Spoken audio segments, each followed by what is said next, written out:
Alright, welcome back to Roguetech. And no, you did not miss any videos if you're watching straight through.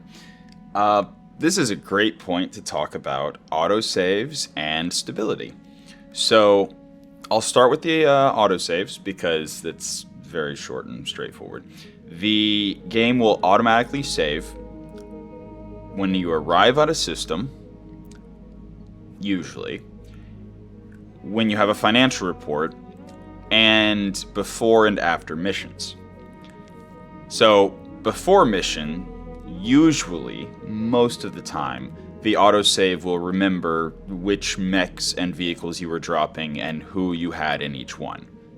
Sometimes it gets a little weird and doesn't, but most of the time, it will. Financial reports, it's usually pretty good about just saving the state of everything as soon as you finish concluding and confirming the financial report. Traveling, sometimes it autosaves, sometimes it doesn't for me. I don't know what the rhyme and reason of it is, but sometimes when I arrive, it'll autosave, sometimes it won't. It may have something to do with whether you click cool or visit store when you arrive, or whatever the two options are. But the most important thing to note about autosaves is that when you complete a mission, the autosave that is generated after the mission is before you click the repair button to automatically return all of your mechs to the armor and to repair all the damage and return all the mechs to full armor that you had before the mission. So, in the event that you do use an autosave that was generated after a battle, you are going to need to go into the mech bay and manually return the armor levels and whatnot to where they were. Now then, on the topic of stability in Roguetech, yeah, it's a mod pack. They are taking the game as it was made and functions after Harebrained Schemes released it, and completely changing and adding so much to it that it is essentially a new experience, more or less a different, more complex game. Because of that, sometimes things go wrong. The Roguetech modders in particular, as far as mods in any game go, are very, very good at bug hunting and solving problems, and they were aware whenever they released this handheld rework patch that there was a lot of crashing to desktop going on. And they got on it immediately. And it got better, at least for me, and I know there have been less people complaining. I don't know if that's specifically because it's all been fixed, or if it's just that everyone's aware that they're working on it and giving them a break. But if you're new to Roguetech, you may not realize how stable Roguetech usually is, and these modders do a great job. But you always have to keep in mind, they're not being compensated for their time. They are spending literally years working on this game and this mod pack, and they're doing it so they can play the experience that they want to have. And that really means that if there's stability problems, if there's bugs, if anything weird is happening, like when they introduced some AI changes and vehicles would just run away to the corner of the map, sometimes it can be a little frustrating and annoying to deal with, but it's always important to remember they're doing this as a labor of love, so be patient. They have been always, throughout the years that I've been playing Roguetech, the modders have always been really good about getting on top of bugs in a timely manner and taking care of them. And if there's a change that you just don't like, there's been quite a few changes that have been a little bit controversial as far as whether or not people in general thought they were good changes, but again, we're along for the ride. The modders are making the version of the game the experience that they want to play. And if at any point they do something that you don't like, you can either A, keep tabs on what's changing before you update and just don't update if they did something you don't like. to go in and modify Roguetech's mod files yourself, which obviously if you do, don't try to play on the online war. That's, I think, self-explanatory. Or 3, too bad, just update and play and get used to the new additions that you did or did not like. That's it. Like, don't give them grief. Or if you need to communicate with them for whatever reason, don't come at the modders. Just don't. They're doing their thing, and it's just don't. Alright, so with that said, we're going to drop back into the same mission, and hopefully I can remember. I think I went 763,000 with 2 priority picks, and whenever we drop in, you'll notice, and you can see the autosave automatically loaded in everyone where we had them. And you'll see once we get into the mission that a different Vanguard spawned, because the enemy forces are generated during the load time going into the mission, not when the missions are generated in the command center. So, I'll catch you on the other side of the load screen.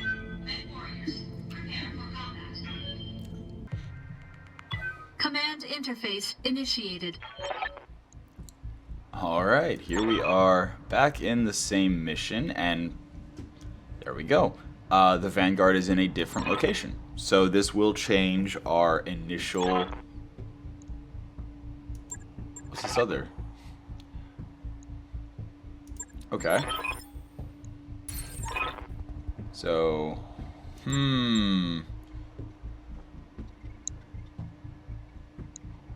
Yeah, so they're in this location across the ridge line, which completely changes a lot of our considerations. Okay. So, before they were across the water here where we could fire down from the high ground to engage them as they approached the base, which was actually a much more preferable position. The approach across the water would have been slow. We would have had high ground advantage to shoot down at them. But here, with them across the ridge line like that, that's trickier.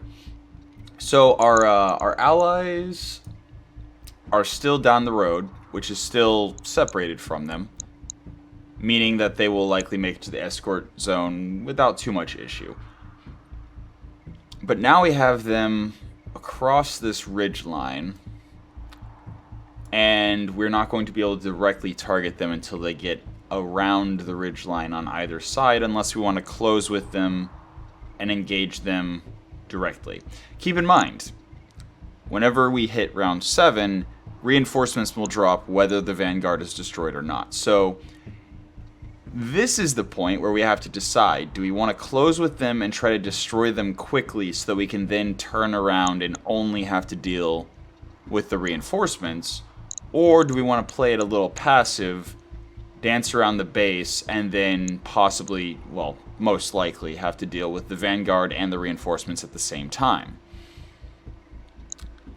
And based on our loadouts, based on the fact that a lot of our mechs are a bit shorter range, I don't think it's viable for us to be able to defend against the Vanguard and the reinforcements without losing a building and while still successfully destroying the reinforcements, which will get us extra pay.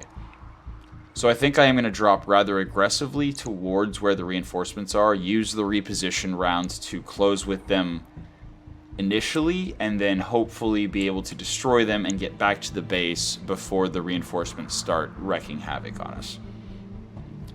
So, oh, also, in case anyone's wondering exactly what I was doing when it crashed to desktop, I was having food.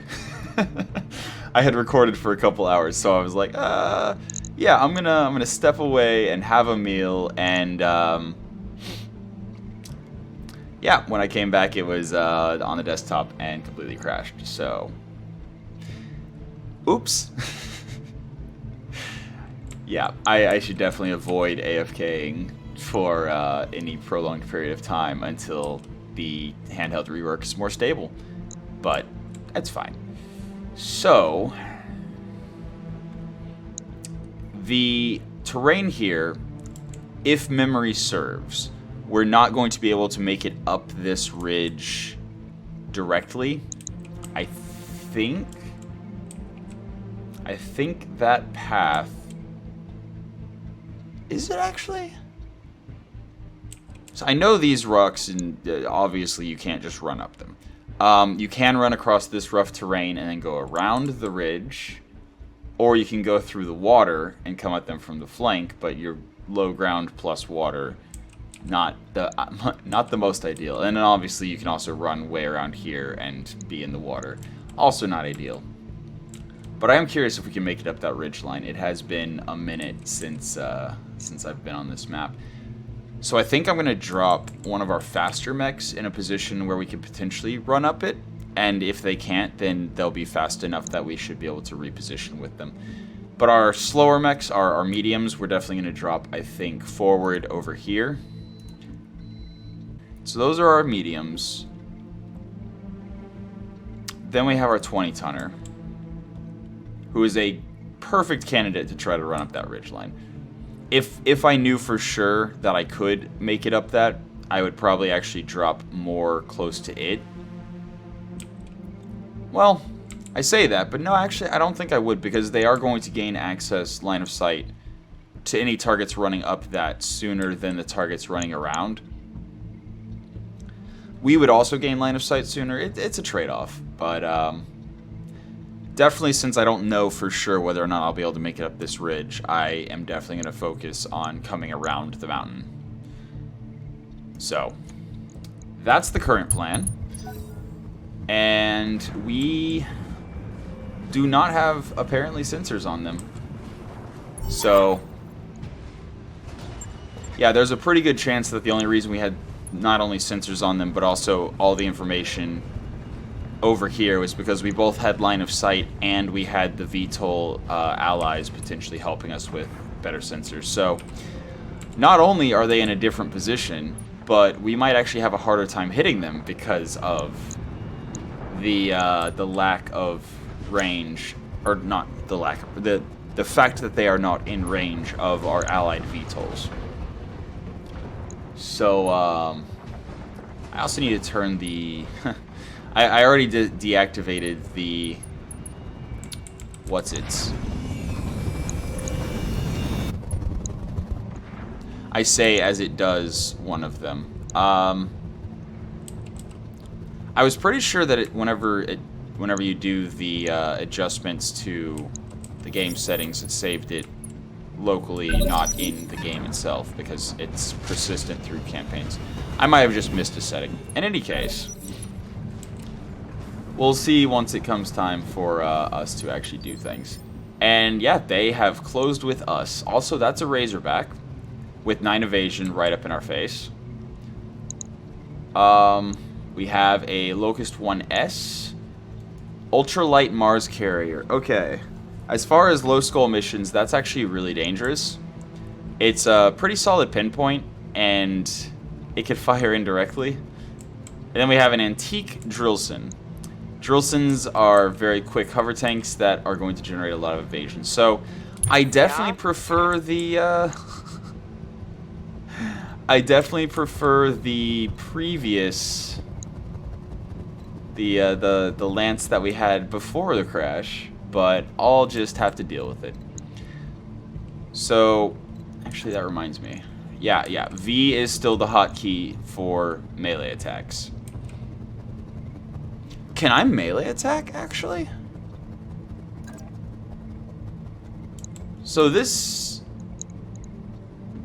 is round 2. Hold on. Did we skip the reposition round because we didn't have line of sight on them? Oh. Okay. Ah, it's a Phoenix Hawk, yeah. So, Phoenix Hawk has all of its weapons in the arms, which means if we punch, we can't shoot anything. So I definitely would prefer to shoot here. Yeah, looks like we skipped the repositioning round. Okay. That's fair enough. So that makes the fact that we start with nothing but braced even more impactful. Although the Razorback also didn't shoot, so... Huh. Oh, right. Whenever you are in a position where you could potentially shoot, so after the repositioning round, you can tell a lot about the shot you're about to take before you even move, based on the indicator there. So you'll see the dotted line. The dotted line usually means that you're either out of range or you can't get line of sight. Because here we have line of sight, but we probably can't shoot unless the... No, the Phoenix Hawk's quirk is that it gives plus tactics. It's not the... There's some mechs that have the increased arc where they can shoot. And hovering over him, we're getting a preview of our hit chance. This is not the actual hit chance. You won't know the hit chance for sure until you actually commit to a move. I do like the idea of getting behind him, because if we can take the Razorback down very quickly, we can prevent some return fire. But I'm not going to stop in the hex directly behind him there, because that would block that pathway. So we're going to position in a place where other mechs can also come up. Oh, it looks like we could have come across the ridge either way. In that case, maybe I will go for the move. Again, 5 evasion versus 6, but we'll be closer, which means we will be able to shoot the machine guns in their back. So before I commit to it, I should go ahead and go over the consideration of which mech to activate, or which unit to activate in what order.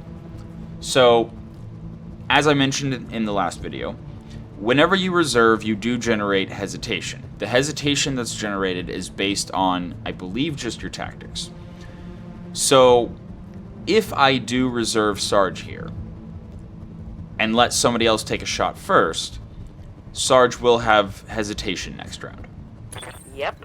So, if I want the machine guns to potentially get crits and destroy the Razorback, even if the medium lasers and large pulse laser miss, I could activate a different unit first.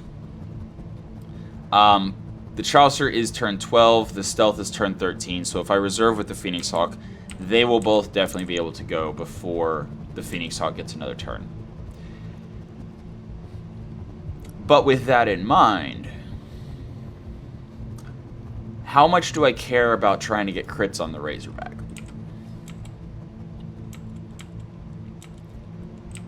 And I think...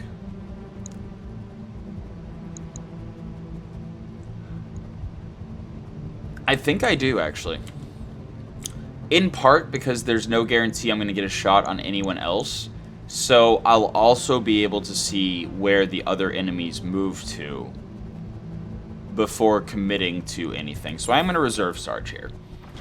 So Sarge is down now to turn 11, and we'll have hesitation for next round.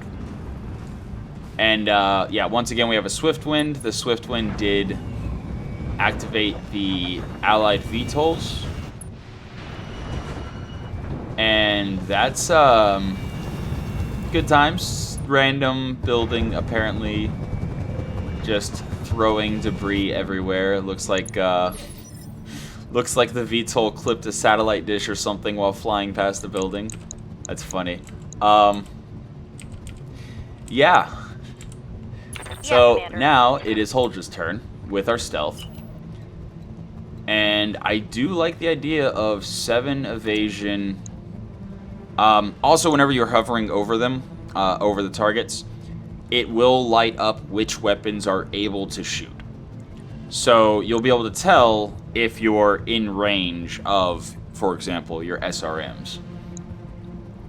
And this is actually, I think, a pretty solid position that might also prevent line of sight from the other enemies coming around the mountain, since we are in this little pocket of the ridgeline, and we are getting a backstrike on the Razorback. So, yeah, we're going to do that. Roger. Full speed. And again, Huldra has the Streak 2, which ignores evasion. Okay, no. It is the reposition round. We cannot shoot. Good to know. I thought the fact that it said round 2 in the top left corner there meant that we had missed the reposition round. But no, I cannot shoot here. I definitely have him within the firing arc, right? Regardless, that would explain why the Razorback didn't shoot at us and the allied VTOLs are not shooting at him. So, Commander. that actually makes me really wonder, can we actually melee here? Now, with a tank, you can only charge. You can't, obviously, kick, punch, or use a physical weapon. And if we charge, we will have no evasion.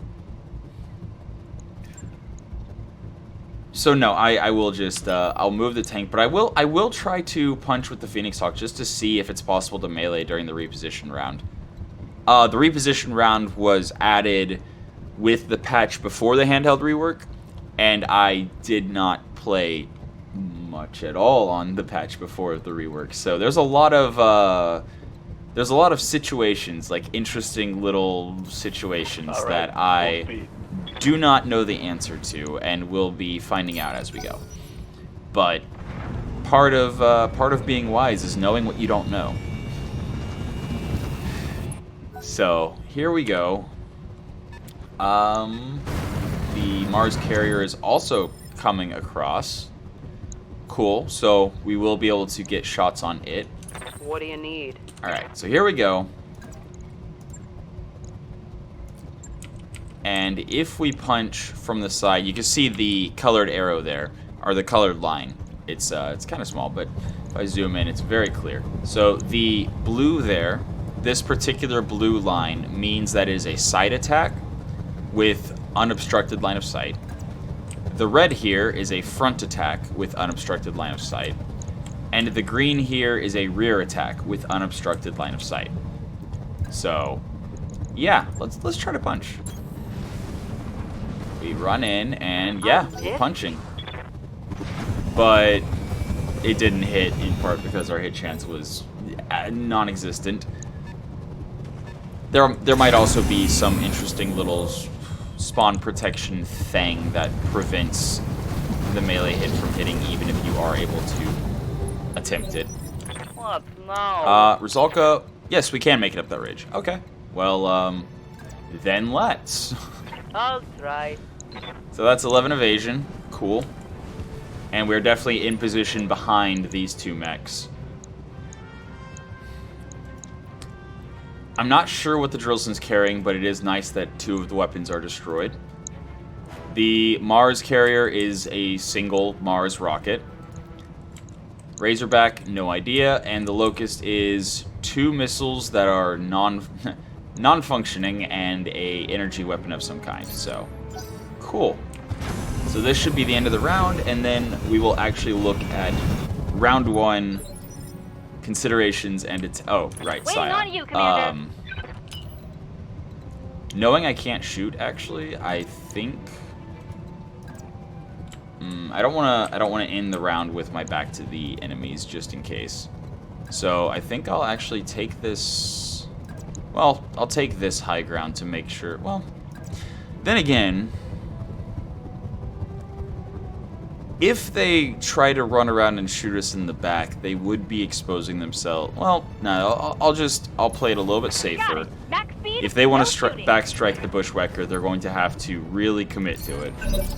And I think the AI, until you start shooting them, targets the base for first and foremost.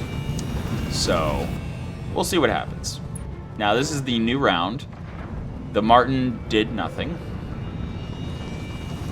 The Hummingbird also did nothing. That's... Do none of our allies actually have weapons? And he's shooting at a building. Actually doing decent damage to it. Yeah, between today's video and tomorrow's video, I'm gonna go in and make a couple of adjustments to the... for example, the enemy running and it zooming in like that made it harder for me to pan over and see what they were shooting at. So, the Locust is running way over there. Not sure why. Still no idea what it is carrying exactly. Razorback, we know that it fired a PPC. You can see the particle effects of the different weapons, and a lot of them you can kind of tell what they are based on the particle effect, or at least the sound. So autocannons specifically are pretty easy to tell apart whenever you just hear the autocannon fire. But yeah, that's something we don't really need to worry about right yet, because everyone has fairly small loadouts. Yeah, we have less information on the Mars carrier in Jerusalem than we did. We still have basically no information on the Locust and the Razorback. Yeah? But we can now make some educated decisions. Also, yeah, that's almost half of the building that the Razorback shot gone. Which is, you know, less than ideal. And here we again have the decision of, do we want Sarge to reserve and then shoot the Razorback in the back with the machine guns, potentially critting it? I think I will. So far, the Razorback is definitely the best salvage I'm seeing, which is something that you shouldn't really concern yourself too much with early game. But if there's a slight optimization that might get you better salvage, for example, firing into its back with the machine guns, What then can I do for ya? as long as you're not going, you know, trying too hard to, yeah. See, this is the concern, is that now we're not able to get into his back with anyone else because of the new position he's taken. But we can, if we wanted to, we can expose our back to the other two enemies to shoot the Locust in the back. So, at this point, I'm going to take a moment to talk about the benefits of the different things. So, we'll start with which side, or which facing, I guess, you're striking. If you're attacking from the front, you have no bonuses to hit. They get the full damage reduction of whatever situation they're in. For example, the cover that the Razorback is in from standing in the forest. And your shot is going to be able to hit and rolled across the entire front of the mech's paper doll. So you could hit literally any front location. The only thing you're not going to be able to hit from the front is, of course, the back. So, usually shooting from the front is less than ideal. Shooting from the side gives you a slight hit chance bonus. I think it's just a +1 accuracy, but it is an accuracy bonus. And you can only hit a mech when you're shooting it from the side in the front of the paper doll on that side, plus head and center torso. So if you're shooting a mech, actually it's bigger if I right click to make it. There we go. So if you shoot a mech from the side, which actually it happens to be highlighting the side attack, the shot will go to the arm, side torso, or leg of that side, with a reduced chance of also hitting center torso and head. And even though the indicator shows the rear from that side as well, unless they changed it, which they very well could have changed it for the handheld rework, but in the past, I don't think I ever saw a side shot actually hit an enemy mech in the back. But again, with the handheld rework, they might have changed it, so now a shot from the side could hit the back of a mech on that side or center. Now, if you're shooting a mech from the rear armor is the most likely to be hit. However, it is still possible shooting a mech from the rear for the back of the head, either arm, or either leg to be hit. Now, I mentioned unobstructed line of sight whenever I was discussing I hear ya. what side to shoot from. And you can see here on this locust, there is now a purple line, and there is a little eye icon on it, which means this has obstructed line of sight, which gives you a penalty to hit. From the side, it'll be purple, and you'll see also that the color changes halfway. Well, unless you're colorblind, but that's what the eye is for. So the line will be half one color, half another, and it will be a completely different color from the normal blue, red, or green of a unobstructed shot. The front you'll see here is red and white, or not, red and yellow colors. I know colors. It'll be red and yellow if you have an obstructed shot to the front of the mech.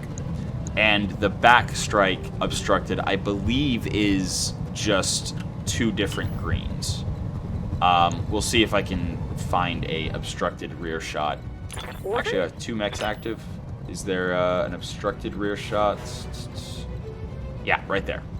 So, I'm not going to commit to it. I'm just going to click once to lock the location of the movement to better control the angle of fire.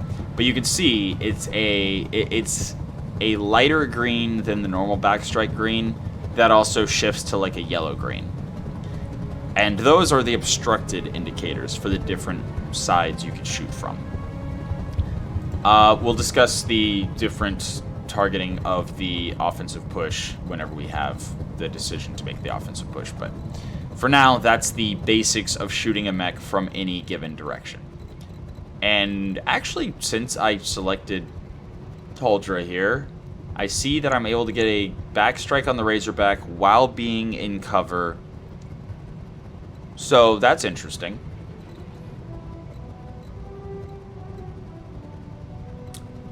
As far as advanced movement goes, you can set waypoints and things like that. We'll discuss that at a later time. For now, we're going to focus on the basics and then build upon that foundation. So the basics here is the Razorback has moved and has shot at one of the buildings.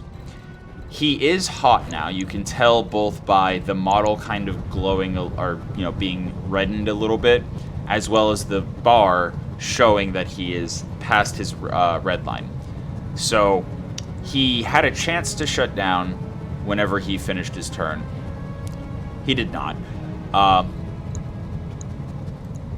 And I believe it still is the case. Not 100% certain, but it used to be you cannot have an ammo explosion the first turn that you overheat. They might have changed that, but if you're overheating, your mech can shut down, your mech can explode if the ammo cooks off, and you actually have penalties aside from that, even if you don't have heat past the red line. Any heat buildup will impact the performance of your mech. We'll go over the specifics at a later time. But this is part of the reason why we picked an arid world, is you can see the Razorback is running hot. Whereas if it also didn't have all of its weapons, so it would have run even hotter if it fired an alpha strike with all 5 energy weapons. But that's one of the advantages that we got just from looking at our mech lab, seeing what the benefits and penalties our mechs had, and choosing a biome to travel to and fight in that was beneficial to us. Yeah, I think we are going to get into the back of the Razorback with our streak and our evasion ignore from Huldra being reckless, and we'll see how our shots go. We likely will also see our hit chances improve. Yeah. Once we finish movement, you will see that we have, despite Huldra's 2 gunnery and 2 tactics, we have respectable hit chances on the back of the Razorback. So, I am going to left-click the Razorback once to target it, which locks our weapons into firing mode against that one target. And we're going to talk about hit chance. So, when you hover over the percent chance to hit, you will get this entire breakdown. Actually, you just hover the weapon in general, and you will get this entire breakdown. So, we'll start from the bottom and move our way up. At the very bottom of this pop-up, of this tooltip, you will see the ranges, the range brackets. Minimum 0, short range 90, etc., etc. And again, max is the absolute extent that you can shoot at. Anything beyond that, you will not even be able to fire the weapon. The step above that is it's what kind of laser it is, which is just a medium laser. And it says pulse module compatible, which is very interesting. I look forward to seeing it. Make is Hellion, which is, as far as I know, fluff and has no impact on the actual game itself. But I could be wrong. They could have implemented different manufacturers that have different traits of their weapon systems. We'll see as we go along. We'll see what all the handheld rework has in store for us. But we move above that and we see the same breakdown from the mech bay, where it shows the 25 damage, 1 stability, and 9 heat. Worth noting, that does update based on the effects of the biome we're in, or the target we're shooting. So if he had damage reduction, it would actually show the reduced damage we would be dealing. However, since we're shooting him in the back, his cover does not apply, so we're still doing the full 25 damage. Then we get to the accuracy indicators above that. So shot modifier is the total difficulty to hit. It may be a little counterintuitive if you're not used to Battletech or, you know, anything like that. But the difficulty is in a plus and minus setup. I believe that started with the tabletop game and then is just used here. Don't quote me on that. It blah, blah, blah, blah, blah, blah, blah. So, the important thing to note is just positive numbers is more difficult shots and negative numbers is less difficult shots. So, we see sprinted +1. That is in addition to the moved self +1. So again, if you move, it's +1 difficulty. If you sprint, it's +2. Above that, you see target moved +5, which is actually really interesting. So before, evasion used to be effectively +2 defense. But that's not the case anymore. Now, 6 evasion is +6 difficulty to hit. Very interesting. Worth noting, it says +5, and that is again because, or not again, I haven't said it yet. But Huldra has Reckless, which gives +1 evasion ignore. So even though they have 6 evasion, we're ignoring 1, so the difficulty target moved +5 is because 5 of their 6 evasion is still protecting them. Like I said, this tooltip will actually update with what's going on in the actual shot itself. So target move +5. It's getting 5 out of its 6 defense from the evasion. Into forest, +2. So if you're shooting a target that's in a forest, whether it's benefiting from the cover or not, you still have a penalty to hit for shooting into the forest. Above that, you also see from forest +1. So we moved our stealth to get the cover from being in the forest. It also is impacting our hit chance negatively because firing from inside of a forest gives you a difficulty to hit. This is applicable even if you're shooting at people who are not also in the forest. So if you position into a forest to get the cover, you will get a penalty to shoot. So you're trading 1 accuracy for the cover. Then you see rear attack -2, which is we're getting a bonus accuracy of 2 hit them. So -2 is reducing the penalty, the difficulty of the shot. And so that's counteracting the into forest and not much else. Then at the very top you see Gunnery 2 equals 82%. That is base hit chance.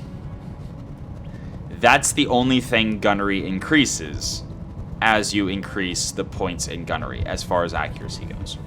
So Gunnery 2 is 82%. And as you might imagine, Gunnery 1 is 81%. And that means if you get to Gunnery 10, you're at 90%. And since that 1% hit chance is impacted by all of the penalties and difficulties, that one extra gunnery is not actually increasing your hit chance by 1%. Unless you have a perfect hit chance. So, again, tactics is the most important part of getting early game hit chance. And you can see on our vision and sensors, we have a +7 result, which means we do not have the no sensors debuff, which would add an additional penalty of 5. So if we had no sensors, essentially it would double his evasion. Essentially. Or alternatively, you could look at it as doubling all of the penalties from shooting into a forest from a forest after sprinting. Regardless, it's a massive penalty, so getting sensors on targets is very important. And that's everything that goes into hit chance. Oh, also, if we hover the streak too, so the weapon accuracy -1 is because streak weapons and pulse lasers get a bonus accuracy of 1. And you'll also see target moved +4 now for that weapon system, specifically because we have Reckless reducing the evasion by 1, ignoring 1 evasion, and streak missile systems ignore 1 evasion. So he's getting an effective evasion of 4 against the streak 2 shot, and getting an effective evasion of 5 against the rest of our weapon loadout. And with that, that's everything there is about shooting a target. And I've already been recording for almost an hour. So, I'm actually going to call it there for this video, and we're going to continue the first round of fighting tomorrow. But for now, that's been your episode of Roguetech for the day. I hope you enjoyed it, and until next time, have a good one.